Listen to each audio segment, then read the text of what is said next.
This here is my audience.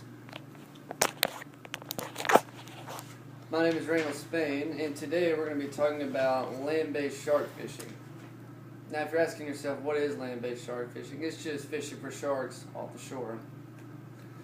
Now, I want you to imagine something. I want you to close your eyes. And I want you to imagine yourself sitting on the beach. You have your fishing pole in the sand, and you have your fishing line out in the water, along with the bait. All of a sudden you start feeling your line pull and you start hearing it racing, and then the adrenaline you would feel.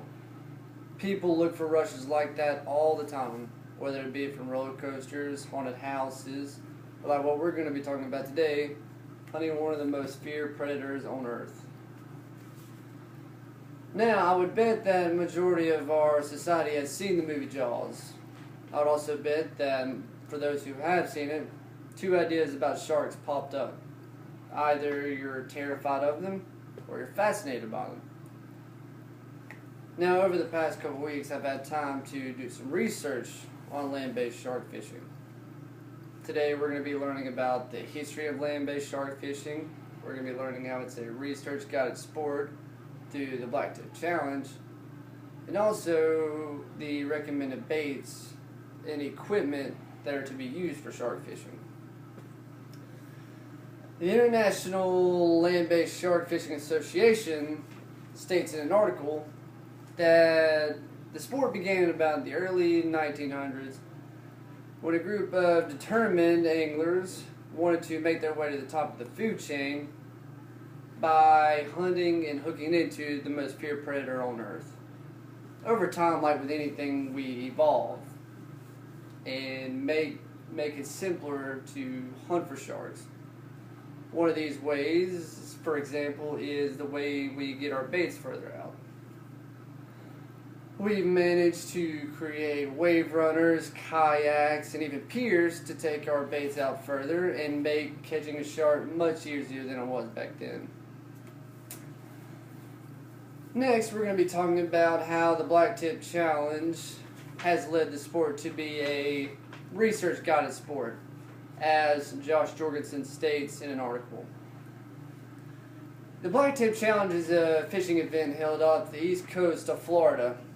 It's where a group of anglers come, along with researchers, and fish for sharks against one another.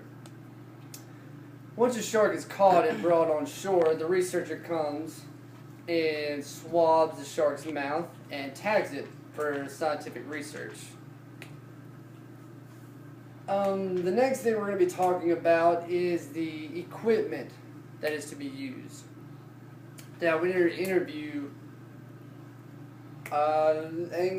angler Jesse Thomason gives his recommended equipment that should be used.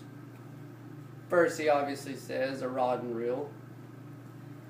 He says the next thing to be used is at least 400 yards of monofilament, which is just a fancy word for fishing line. Next is at least 9 foot of leader, which is to prevent the line from being broke by teeth or tough skin. Then he says at least a 12 aught hook, which is just a larger J hook. He recommends the bait we use is just bonita, skipjack, or just bloody fish.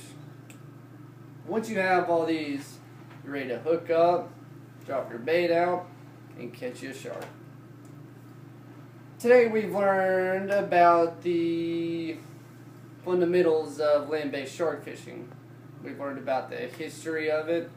We've learned how it's a research-guided sport through the Blacktip Challenge, and also the equipment that is recommended to be used to catch a shark. As for land-based shark fishing, as the International Land-Based Shark Fishing Association says, we're not going to need a bigger boat.